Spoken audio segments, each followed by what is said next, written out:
Hello बच्चों, welcome back to the channel. मैं हूं द क्रिप्टिक सर और बेटा आज की क्लास में हम शुरुआत करने वाले हैं बायोलॉजिकल क्लासिफिकेशन की।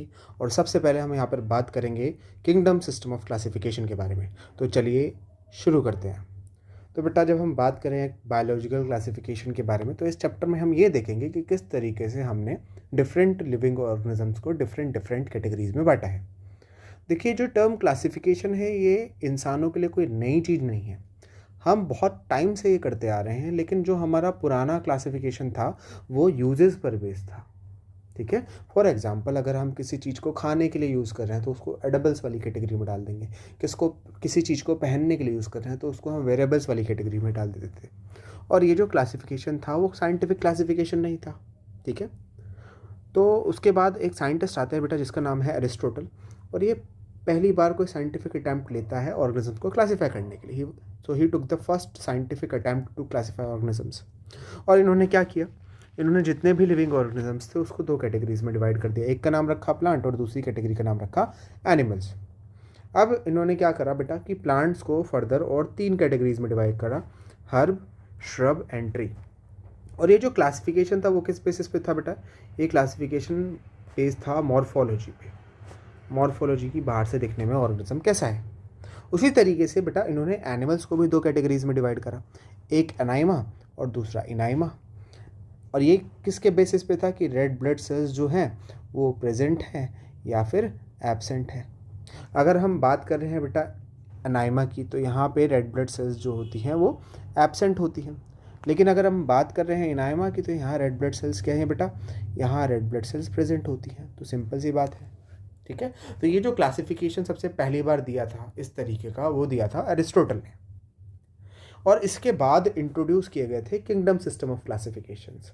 और किंगडम सिस्टम ऑफ क्लासिफिकेशन में सबसे पहले हमारे पास आता है बेटा टू किंगडम क्लासिफिकेशन। और ये किसने दिया था बेटा, तो साइंटिस्ट का नाम आता है लीनियस ने। अब लीनियस ने करा क्या था, लीनियस ने जितने भी प्लांट किंगडम्स थे, जितने भी ऑर्गेनिजम्स थे उसको दो किंगडम्स में डिवाइड करा। एक का नाम रखा प्लांटी और दूसरे का नाम रखा एनिमेलिया।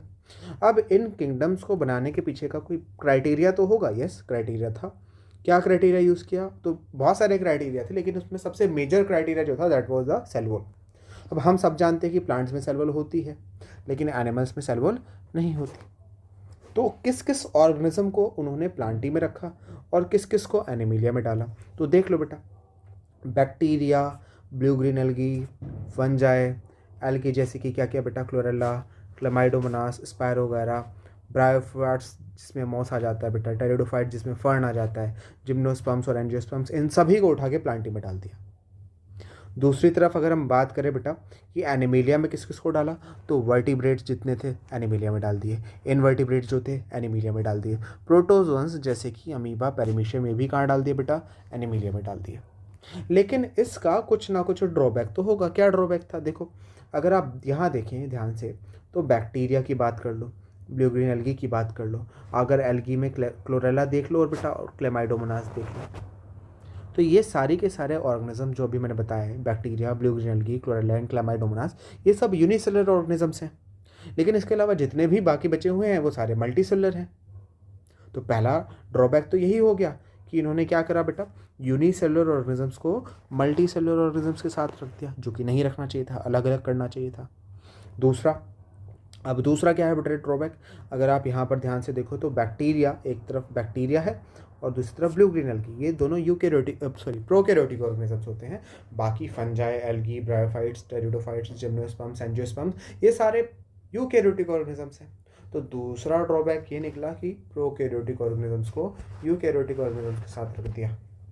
और तीसरा ड्रॉबैक क्या आया बेटा, तीसरा ये आया ड्रॉबैक कि यहाँ पे देखो बेटा फंजाई फोटोसिंथेसिस नहीं कर सकता, लेकिन बैक्टीरिया में कुछ ऐसे होते हैं जो फोटोसिंथेसिस कर सकते हैं। ब्लू ग्रीन एल्गी तो सारी फोटोसिंथेसिस कर सकती हैं और एल्गी से लेकर एंजियोस्पर्म तक सब के सब फोटोसिंथेसिस कर सकते हैं। तो तीसरा ड्रॉबैक जो निकला वो था ये कि नॉन फोटो ऑटोट्रॉफ को फोटो ऑटोट्रॉफ्स के साथ रख दिया। तो ये तीन मेजर ड्रॉबैक्स थे जो इस टू किंगडम क्लासिफिकेशन में देखने को मिले थे, जिसकी वजह से इसको रिजेक्ट किया गया। अब आगे क्या था, अगर हम इन तीन ड्रॉबैक्स को रिमूव कर दे तो हम बोल सकते हैं कि हमारे पास एक ऑलमोस्ट परफेक्ट तरीके का क्लासिफिकेशन सिस्टम आ जाएगा। परफेक्ट तो नहीं, ऑलमोस्ट परफेक्ट तरीके का क्लासिफिकेशन सिस्टम आएगा। तो बेटा इस श्रेणी में अगला नाम आता है हैकल का। हैकल आते हैं, हैकल क्या करता है बेटा, एक नया किंगडम इंट्रोड्यूस कर देता है और उस किंगडम का नाम रखता है प्रोटिस्टा। अब बेटा दो किंगडम तो आपके पास पहले से ही थे, कौन कौन से पहले से थे, प्लांटी और एनिमेलिया। एक किंगडम और ऐड हुआ है, तो टोटल कितने किंगडम हो गए, अब 3, तो इसलिए इसका नाम पड़ा थ्री किंगडम क्लासिफिकेशन। ठीक है, इसका क्या नाम पड़ा, थ्री किंगडम क्लासिफिकेशन। किसने दिया, हैकल ने दिया। अब इसमें उन्होंने जो सबसे पहला ड्रॉबैक था कि यूनिसेलुलर ऑर्गेनिजम्स को मल्टीसेलुलर के साथ रखा था, उसको हटाने की कोशिश करी और जितने भी यूनिसेलुलर ऑर्गेनिजम्स थे उन सबको उठा के प्रोटिस्टा में डाल दिया। बाकी प्लांटी और एनिमेलिया में कैसे ऑर्गेनिजम्स बचे, मल्टीसेलुलर ऑर्गेनिजम्स। ठीक है, तो पहला ड्रॉबैक तो हट गया, लेकिन दूसरा और तीसरा बचा है। और उस दूसरे ड्रॉबैक को हटाने के लिए अगले साइंटिस्ट आते हैं और इन अगले साइंटिस्ट का नाम है बेटा कोपलैंड। कोपलैंड आया, कोपलैंड ने एक और किंगडम इंट्रोड्यूस करा जिसका नाम पड़ा बेटा मोनेरा।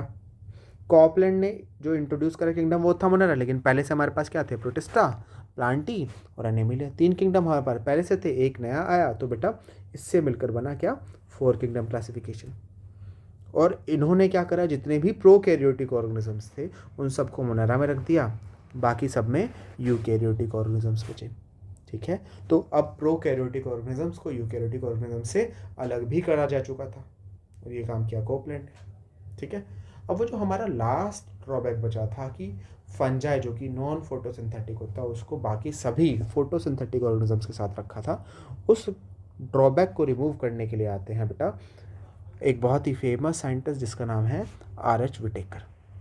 आर.एच. विटेकर आते हैं और बेटा 5 किंगडम क्लासिफिकेशन देके चले जाते हैं और एक नया किंगडम इंट्रोड्यूस करते हैं जिसका नाम होता है बेटा फंजाई। तो हम ये बोल सकते हैं ही इंट्रोड्यूस्ड फंजाई। इन्होंने किसको इंट्रोड्यूस करा था, फंजाई को इंट्रोड्यूस करा था। अब बेटा 4 किंगडम तो आपके पास पहले से थे, मोनेरा, प्रोटिस्टा, प्लांटी और एनिमेलिया, ये किंगडम तो आपके पास पहले से थे। एक नया किंगडम इंट्रोड्यूस करा जिसका नाम था फंजाई। टोटल 5 किंगडम हो गए, इसलिए नाम पड़ गया बेटा 5 किंगडम क्लासिफिकेशन।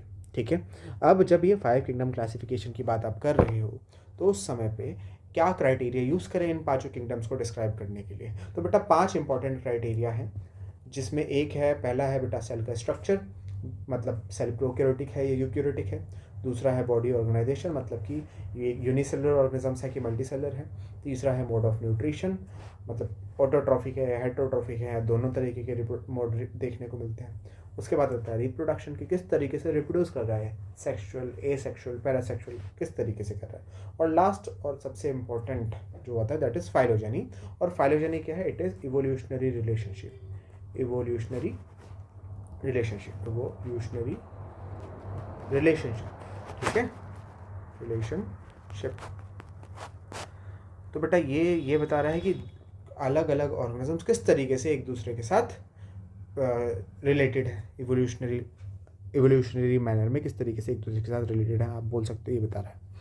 ठीक है, अब एक टेबल है बेटा जो कि सारे के सारे किंगडम्स को एक तरीके से डिस्क्राइब कर देती है। जैसे कि अब हम यहाँ पे देखते हैं 5 किंगडम क्लासिफिकेशन में 5 किंगडम्स हैं, Monera, protista, fungi, Plantae and animalia. अब इसमें अगर आप ध्यान से देखो बेटा तो हमने कुछ क्राइटेरियाज ले रखे हैं, जैसे कि सेल टाइप, पहला क्राइटेरिया।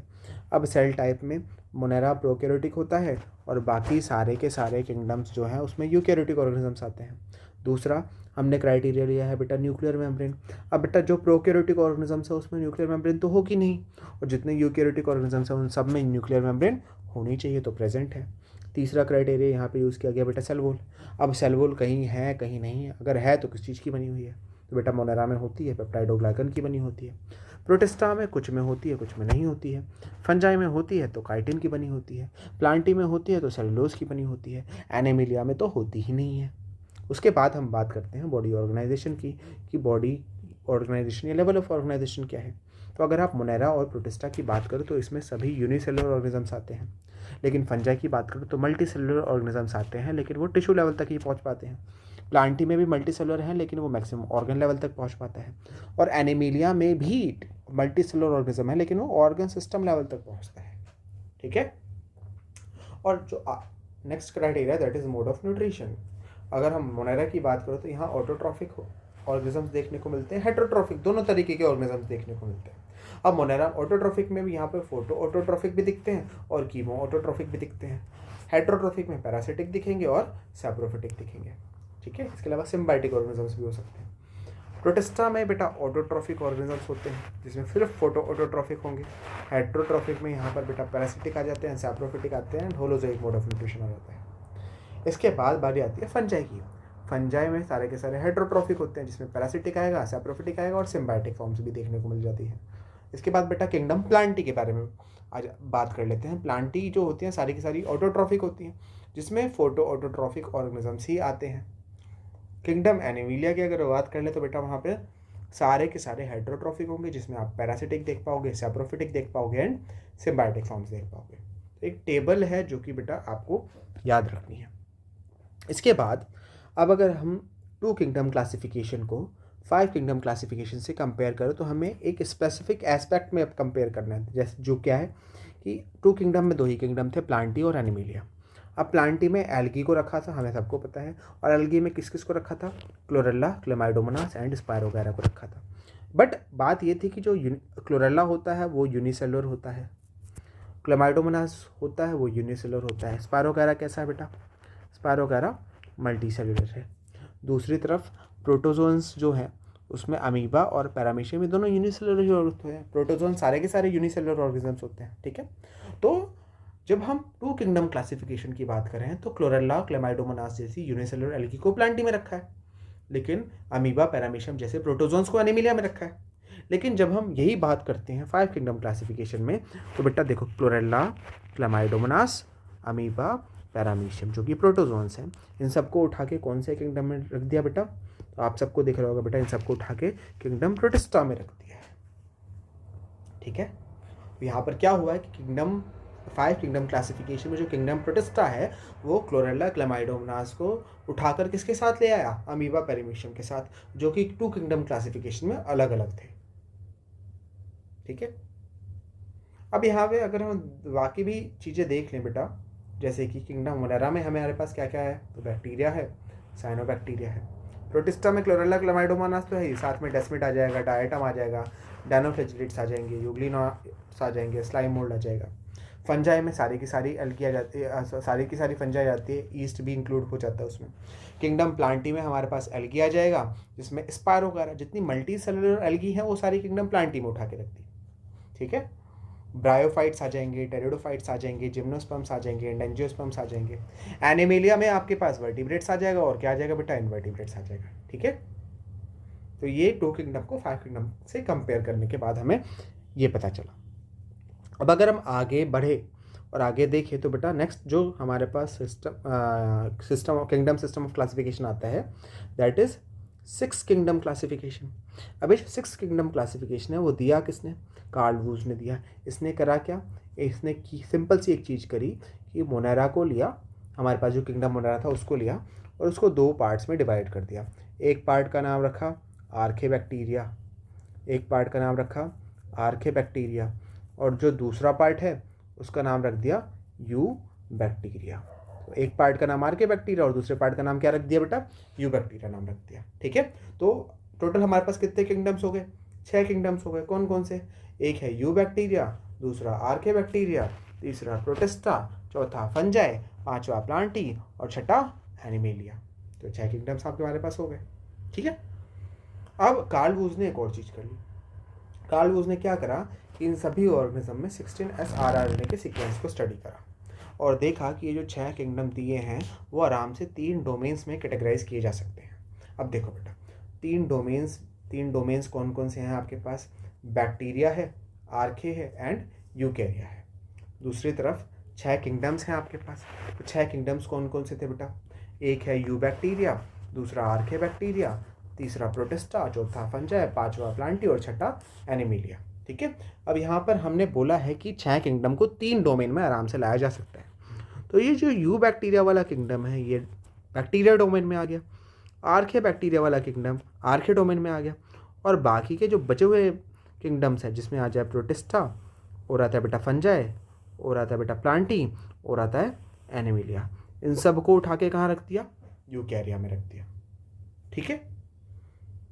अगर हम इसको 5 किंगडम के साथ और कंपेयर कर लें तो बेटा जो हमारे पास 5 किंगडम क्लासिफिकेशन है उसमें हमारे पास 5 किंगडम्स हैं, Monera, protista, fungi, Plantae and Animalia, ये 5 किंगडम्स हैं हमारे पास। तो यहाँ पर जब हम 5 से 6 पर आए तो 5 से 6 पर आने पर क्या दिखा कि जो मोनेरा था उसको 2 किंगडम्स में डिवाइड किया गया था, kingdom eubacteria and kingdom archaebacteria, है ना। और फिर यू बैक्टीरिया को बैक्टीरिया डोमेन में रखा, आर्के बैक्टीरिया को आर्के डोमेन में रखा। तो इससे हम ये इनडायरेक्टली तो कह सकते हैं ना कि मोनेरा को डिवाइड करके 2 डोमेन्स बना दिए, एक डोमेन का नाम बैक्टीरिया, दूसरे डोमेन का नाम आर्के। ये तो हम बिल्कुल कह सकते हैं, ठीक है। और एक चीज़ और कि बेटा ये माना जाता है, ये एज्यूम किया जाता है कि जितने भी तीनों डोमेन हैं उन सबका एक कॉमन एंसेस्टर था जिसको आप नाम दे रहे हो प्रोजीनोट, ठीक है। प्रोजीनोट नाम दे रहे हो जिसको LUCA last universal common ancestor भी बोला जाता है। अब इसमें से 2 ब्रांचेस निकली, मान लो एक ब्रांच ये निकली है जिसपे है बेटा बैक्टीरिया डोमेन, ठीक है। दूसरी ब्रांच एक और निकली है जिसमें है बेटा यूकैरिया डोमेन, ठीक है। सॉरी यूकैरिया कह रहा हूँ, आर्के डोमेन। एक है, एक पे बैक्टीरिया, दूसरे पे आर्के डोमेन। और इसी आर्के डोमेन वाली लाइन से एक और लाइन निकली है जिसपे आपने रखा है किसको, यूकैरिया को, ठीक है, यूकैरिया डोमेन को रखा है। तो चाहे बैक्टीरिया हो, चाहे आर्के हो, या चाहे यूकैरिया हो, तीनों का एंसेस्टर कौन है, एक कॉमन है। इसको आपने क्या बोला है, प्रोजीनोट बोला है, ठीक है। तो ये सब बातें किसने बताई थी बेटा, ये सब बातें बताई थी कार्ल वूस ने, ठीक है। तो बेटा इसी के साथ इस वाले पार्ट का यहीं पे एंड होता है। आई होप आपको ये लेक्चर पसंद आया हो, आपको ये लेक्चर समझ में आया हो। अगर ये आपको पसंद आया और समझ में आया तो प्लीज़ वीडियो को लाइक ज़रूर करिएगा, चैनल को सब्सक्राइब करिएगा और हो सके तो अपने दोस्तों के साथ शेयर भी करिएगा, ठीक है। तो अब बेटा हम मिलते हैं आपसे नेक्स्ट वीडियो में, तब तक के लिए keep learning, keep smiling and bye.